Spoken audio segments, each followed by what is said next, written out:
सभी प्रेम से बोलिए बजरंगबली हनुमान जी की जय। सियापति रामचंद्र जी की जय। शास्त्रों में मंगलवार का दिन हनुमान जी और मंगल ग्रह को समर्पित माना गया है और हनुमान जी को कलयुग के जागृत देवता भी कहा गया है। मान्यता है कि वे आज भी अपने भक्तों की पुकार तुरंत सुन लेते हैं। मंगलवार के दिन बजरंगबली हनुमान जी की पूजा करने तथा कथा श्रवण से न केवल वर्तमान जीवन के संकट दूर होते हैं बल्कि आने वाले समय में भी बाधाओं से मुक्ति मिलती है। आइए आज हम सभी बजरंगबली हनुमान जी का ध्यान करते हुए कथाओं का श्रवण करते हैं।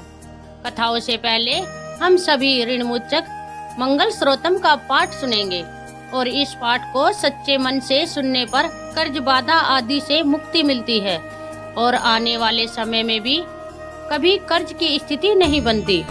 इस स्रोत में मंगल देव जी के सभी 21 नामों का वर्णन मिलता है।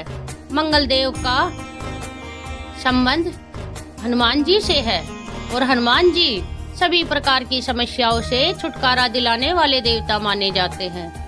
ऋणमोचक मंगल स्रोतम का पाठ जो भी मनुष्य करता है उस पर मंगल भगवान प्रसन्न होकर उसे धन धान्य प्रदान कराते हैं। वह मनुष्य कुबेर भगवान की तरह धन संपत्ति का स्वामी बन जाता है। वह मनुष्य हमेशा युवा रहता है और उसे रोग और कर्ज से भी मुक्ति मिलती है। तो प्रिय श्रोताओं, अब सुनिए ऋणमोचन मंगल स्रोत पाठ हिंदी में।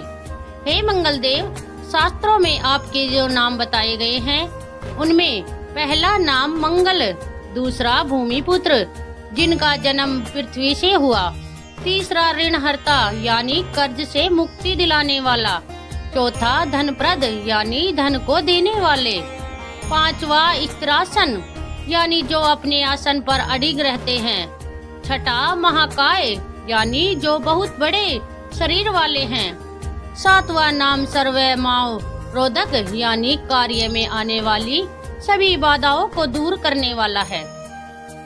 हे मंगल देव, आपके नामों में आठवां नाम लोहित, नवा लोहितांग, 10वां नाम साम का नाम यानी कृपा करने वाले जिसका अर्थ सामग ब्राह्मणों के ऊपर अपनी कृपा दृष्टि को रखने वाला है, 11वां धरात्मज यानी पृथ्वी के गर्भ से उत्पन्न होने वाला, 12वां कुंज, 13वां भौम, 14वां भूतद यानी ऐश्वर्य को देने वाला, 15वां भूमि नंदन यानी पृथ्वी को आनंद देने वाला है। हे मंगल देव, आपके नामों में 16वां नाम अंगारक, 17वां यम और 18वां सारवंग पारक अर्थात समस्त तरह की कठिनाइयों को दूर करने वाला, 19वां वृष्टिकर्ता अर्थात वृष्टि करने वाले यानी वर्षा कराने वाला, 20वां नाम वृष्टिहर्ता अर्थात बारिश न होने के कारण अकाल लाने वाला और 21वां नाम सर्व काम फल प्रदा अर्थात संपूर्ण कामनाओं का फल देने वाला है। हे मंगल देव, जो मनुष्य आपके इन 21 नामों का वाचन सच्चे मन और विश्वास से करता है उस मनुष्य के ऊपर कभी ऋण यानी कर्ज नहीं होता है और वह अथाह धन की प्राप्ति करता है। हे मंगल देव, आपकी उत्पत्ति पृथ्वी के गर्भ से हुई है। आपकी आभा आकाश में कड़कड़ाने वाली दामिनी अर्थात आकाश में चमकने वाली बिजली के समान है। सभी तरह की शक्ति को धारण करने वाले कुमार मंगल देव को मैं नतमस्तक होकर प्रणाम करती हूँ। हे मंगल देव, आपके मंगल स्रोतम का पाठ मनुष्य को हमेशा अपने मन में किसी भी तरह के विकार को दूर कर और अपनी पूर्ण श्रद्धा और आस्था के साथ करना चाहिए। जो भी मनुष्य इस मंगल स्रोत का पाठ करता है और दूसरों को सुनाता है उसके सभी कष्ट दूर हो जाते हैं। हे अंगारक अर्थात अग्नि की ज्वाला से जलने वाले, महाभाग अर्थात पूजनीय, ऐश्वर्यशाली भक्तों के प्रति वात्सल्य यानी प्रेम रखने वाले, आपको हम नतमस्तक होकर प्रणाम करते हैं। आप हमारे ऊपर किसी दूसरे से लिया हुआ उधार को पूर्ण करवा कर्ज को हमेशा के लिए दूर कर दीजिए। हे मंगल देव, मेरे ऊपर किसी दूसरे का कोई बकाया हो तो उसे समाप्त कर दीजिए। किसी भी तरह की व्याधि हो तो उसे भी दूर कीजिए। हे मंगल देव, मेरी गरीबी को दूर कर अकाल मृत्यु के भय को दूर कीजिए। मुझे किसी भी तरह का डर, कलेश और मन में दुख हो तो उसे भी हमेशा के लिए दूर कर दीजिए। हे मंगल देव, आपको संतुष्ट करना बहुत ही कठिन है। आप तो मुश्किल से प्रसन्न होने वाले भगवान मंगल देव हैं। आप जब किसी पर भी अपनी कृपा की बारिश करते हैं तो उसे समस्त प्रकार के सुख समृद्धि प्रदान कर देते हैं। जब आप किसी पर नाराज होते हैं तो आपकी उसकी सर्वभौम सत्ता को भी तहस नहस कर डालते हैं। हे महाराज, आप जब भी किसी से नाराज होते हैं तो अपनी अनुकृपा दृष्टि से उसे हीन कर देते हैं। आप अप्रसन्न होने पर ब्रह्मा जी, इंद्रदेव और श्री विष्णु जी के भी साम्राज्य संपत्ति को नष्ट कर सकते हैं। फिर मेरे जैसे साधारण मनुष्य की तो बात ही क्या है। प्रभु, आप सबसे शक्तिशाली और सबसे बड़े राजा हैं। हे भगवान, मैं आपसे प्रार्थना करती हूँ कि आप मुझे संतान के रूप में पुत्र प्रदान करें। मैं आपके द्वार पर आई हूँ। आप मेरी मनोकामना को पूर्ण करें। मेरे ऊपर किसी भी तरह से किसी दूसरे से उधार लिया हुआ धन न हो रहे। मुझे कभी दूसरों के आगे हाथ फैलाना ना पड़े। मेरी गरीबी को दूर कीजिए और मेरे सभी तरह के कष्ट और क्लेशों का नाश कीजिए। जो मेरे शत्रु बन चुके हैं उनके डर से मुझे आप मुक्त कराइए। जो भी मनुष्य इन 12 श्लोकों वाले ऋण मोचक मंगल स्रोतम से मंगल देव की वंदना करता है, उस मनुष्य पर मंगल भगवान प्रसन्न होकर उसे धन धान्य प्रदान करते हैं। वह मनुष्य कुबेर भगवान की तरह धन संपत्ति का स्वामी बन जाता है। वह मनुष्य हमेशा युवा रहता है। श्री ऋणमोचन मंगल स्रोतम के उच्चारण मात्र से मनुष्य को किसी भी तरह के कर्ज से मुक्ति मिल जाती है। अगर कोई मनुष्य अपने जीवन काल में अपनी आवश्यकताओं की, अपनी कामनाओं की पूर्ति के लिए किसी दूसरे मनुष्य से कर्ज लिया होता है और किसी कारणवश कर्ज चुका पाने में असमर्थ हो जाता है तो उसे ऋण मोचन मंगल स्रोत पाठ करना चाहिए। कर्ज में डूबे हुए मनुष्य इस ऋण मोचन पाठ को करें। स्रोत का जाप श्रद्धा और विश्वास के साथ से नियमित रूप से करता है तो उसे कर्ज से मुक्ति मिल जाती है। ऋण मोचन मंगल स्रोत पाठ समाप्त। सभी मिलकर प्रेम से बोलिए मंगल देव की जय। एक बार एक ब्राह्मण दंपति थे। उन्हें संतान सुख प्राप्त नहीं था। इस कारण वे बहुत दुखी रहा करते। ब्राह्मण पुत्र प्राप्ति की कामना में हनुमान जी की पूजा करने के लिए एक बार वन को चले गए। वहाँ भक्ति भाव से वे हनुमान जी की पूजा करने लगे। घर पर उनकी पत्नी भी पुत्र प्राप्ति के लिए प्रत्येक मंगलवार का व्रत करती थी। व्रत के अंत में भोजन बनाकर हनुमान जी को भोग लगाने के बाद ही खुद भोजन करती थी। एक बार किसी कारण से ब्राह्मणी भोजन बनाकर हनुमान जी को भोग नहीं लगा पाई तो उन्होंने अपने मन में प्रण किया कि अब अगले मंगलवार को हनुमान जी को भोग लगाने के बाद ही वह भोजन करेगी। इस तरह 6 दिन भूखे रहने के कारण मंगलवार के दिन वह मूर्छित हो गई। हनुमान जी उन ब्राह्मण की भक्ति, लगन और निष्ठा देखकर प्रसन्न हो गए। उन्होंने प्रकट होकर दर्शन दिए और कहा, मैं तुमसे बहुत प्रसन्न हूँ। तुम्हें एक सुंदर बालक देता हूँ जो तुम्हारी बहुत सेवा करेगा। तब हनुमान जी ने ब्राह्मणी को बाल रूप में दर्शन दिए और अंतर ध्यान हो गए। सुंदर बालक को पाकर ब्राह्मणी बहुत प्रसन्न हुई और उन्होंने बड़े प्रेम से बालक का नाम मंगल रखा। कुछ समय बाद जब ब्राह्मण वंश में से वापस आए तो बालक को देखकर पत्नी से पूछा, यह बालक कौन है?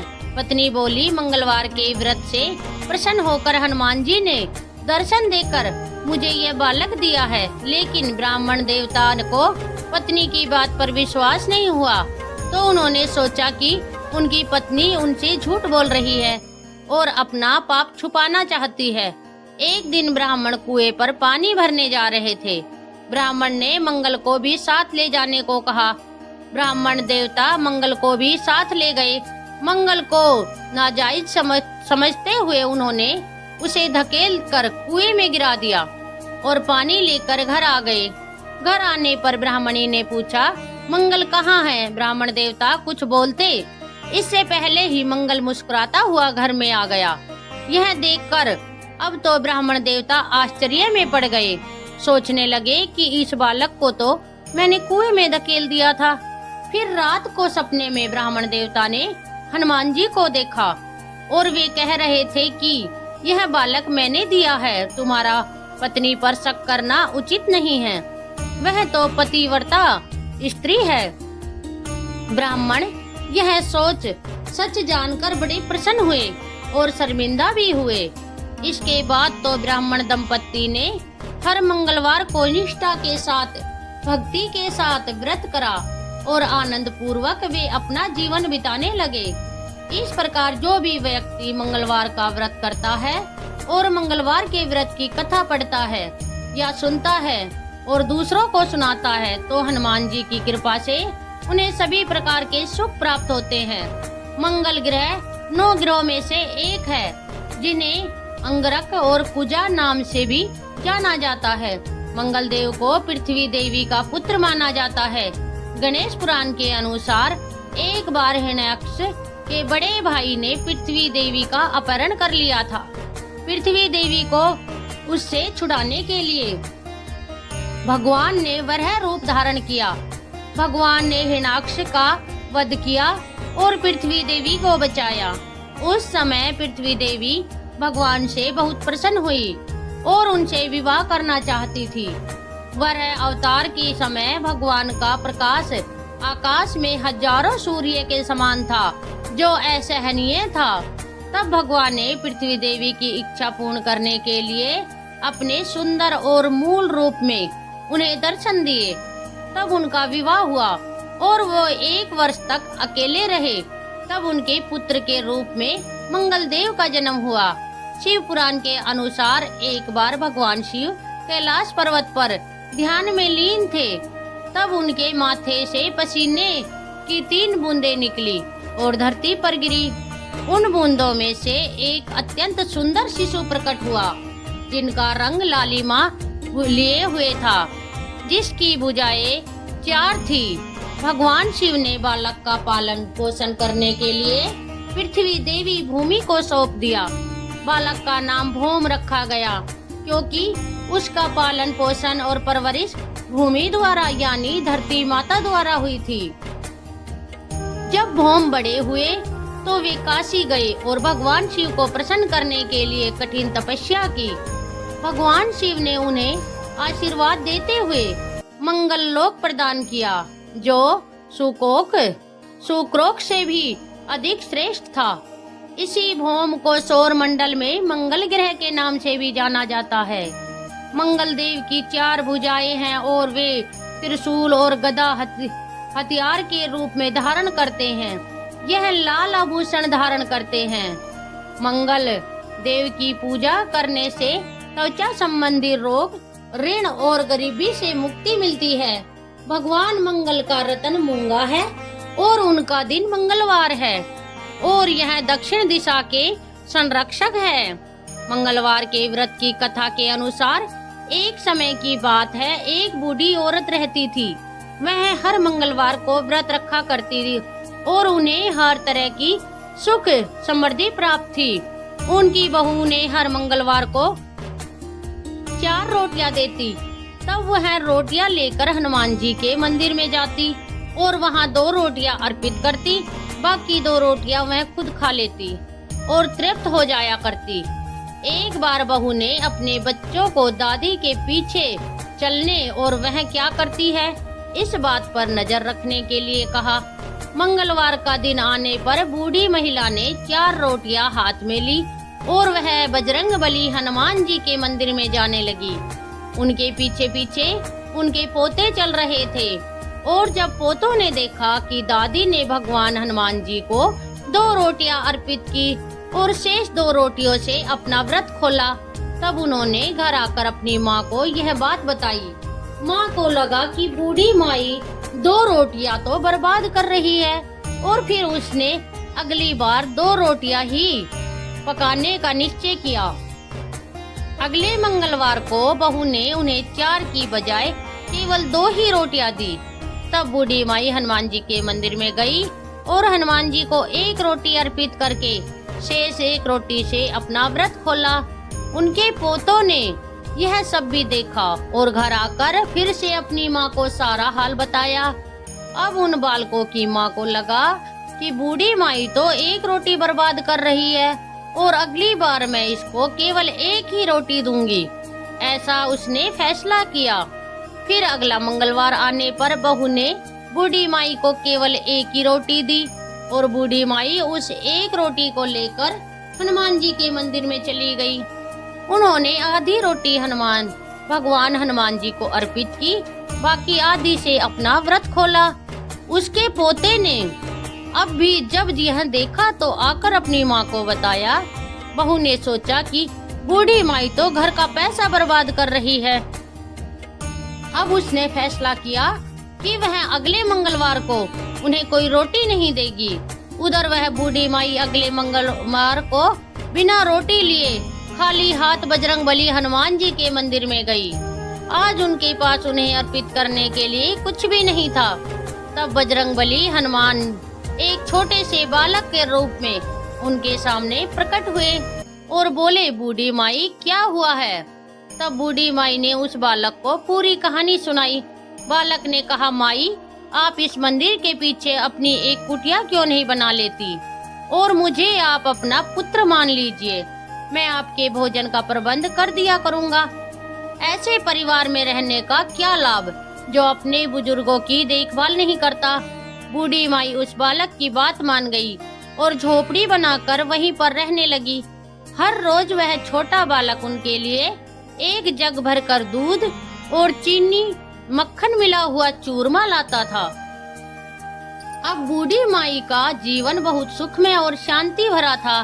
बूढ़ी माई अब भी प्रत्येक मंगलवार बजरंगबली हनुमान जी की पूजा करके उन्हें भोग लगाकर ही अपना व्रत खोला करती। उधर उनकी बहू दिन प्रतिदिन गरीब होती जा रही थी। गरीबी के कारण घर में बिना वजह झगड़े होने लगे, यहाँ तक कि उनके पास खाने को भी बहुत कम बचा था। एक दिन उसने अपने बच्चों से कहा कि जाओ अपनी दादी के पास जाओ और देखो कि वह क्या करती है। बच्चे अपनी दादी के घर गए तो बूढ़ी माई ने उनका स्वागत किया। उन्होंने बच्चों को दूध और चूरमा दिया और उन्हें रोज आने के लिए कहा। बच्चे घर वापस आए और सारी बात माँ को बताई। माँ यह जानकर हैरान रह गई कि बूढ़ी माई का कमजोर होने के बजाय बिल्कुल स्वस्थ थी। अब बहू को अपनी गलती का एहसास हुआ और बहुत पछतावा। तब उसने अपने पति से उन्हें वापस लाने के लिए कहा, लेकिन उसके पति ने कहा, मैं क्यों जाऊं? हमारे कष्टों के लिए तो तुम ही जिम्मेदार हो। तुम रोज परिवार में झगड़े करवाती हो। तुमने ही तो उन्हें घर छोड़ने पर विवश किया था। तुम तो थोड़े से भोजन के लिए भी उनसे ईर्ष्या करती थी। देखो, उनके जाते ही इस घर की सारी सुख समृद्धि मिट गई। तुम्हें बड़ों और उनके नेक कार्यों का कोई आदर ही नहीं है। तब बहू बोली, चलो हम सब उनके पास चलते हैं। हम उन्हें मना लेंगे कि वह वापस आ जाए। तब उसका पति मान गया और वे बुढ़िया माई के पास गए।